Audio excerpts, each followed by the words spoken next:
Hello all, welcome to our channel. ஒரு செம்ம happy news என்ன அப்படின்னு பார்த்தீங்கன்னா, ஐஐடி ரோர்க்கு ஒரு அனௌன்ஸ்மெண்ட் கொடுத்துருக்காங்க. என்னன்னா, இந்த வருஷம் மட்டும் நிறைய சிபிஎஸ்இல ஓஎஸ்எம்ல ப்ராப்ளம் இருக்கிறதுனால ஜோஷா கவுன்சிலிங்க்கு 75% இல்லைன்னாலும் நீங்கள் ஜோஷாக்கு அப்ளை பண்ணலாம். எனக்கு தெரிஞ்சு இந்த வெரிஃபிகேஷன்ல நம்ம சில பேருக்கு பேப்பர் திருத்தி கொடுத்தோம்ல, அதில் பெங்களூர்ல இருந்து ஒரு பையன் ஜேஇ மெயின்ஸில் 98.8, அவனுக்கு மேக்ஸில் மார்க் கம்மி, 74.2 தான் ஓவராலாக வருது.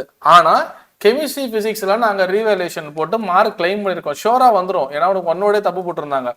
இப்போ இந்த பையனும் கண்டிப்பாக அவனால் இதை அப்ளை பண்ண முடியாது இன்னைக்கு சுச்சுவேஷன் வரைக்கும். ஆனால் இன்னைக்கு என்ன சொல்லிட்டாங்கன்னா, வெரிஃபிகேஷன் போட்டுட்டு நீங்கள் பேப்பரை காட்டுற வரைக்கும் நீங்கள் ஜோஷால அப்ளை பண்ணலாம் அப்படின்ட்டாங்க. விச் மீன் 74.2 இருந்தாலே இப்போ இந்த பையன் ஜோஷால அப்ளை பண்ணிடலாம்.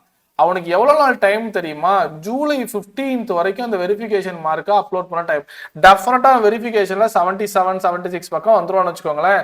ஸோ பயங்கர ஹாப்பியான நியூஸு இன்னைக்கு தான் அப்டேட் பண்ணியிருக்காங்க.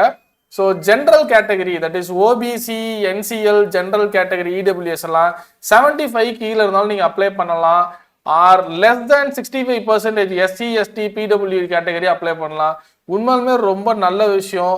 ரொம்ப இழுக்கடிக்காம பசங்களுக்கு செம்மையா ஒரு ஹாப்பி நியூஸ் கொடுத்தாங்க. என்ன, ஜோஷா கவுன்சிலிங் ஆரம்பிச்சப்பவே கொடுத்துருந்தா இன்னும் கொஞ்சம் 2 நாள் பசங்க எக்ஸ்ட்ரா நிம்மதியாக இருந்திருப்பாங்க.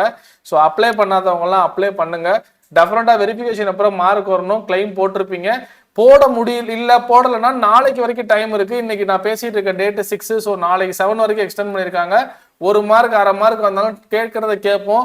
கிளைம் ஆனிச்சுன்னா 75% கிராஸ் பண்ணி கவுன்சிலிங்க்கு அப்ளை பண்ணுங்க. தேங்க்யூ, கீப் ஆன் வாட்சிங்.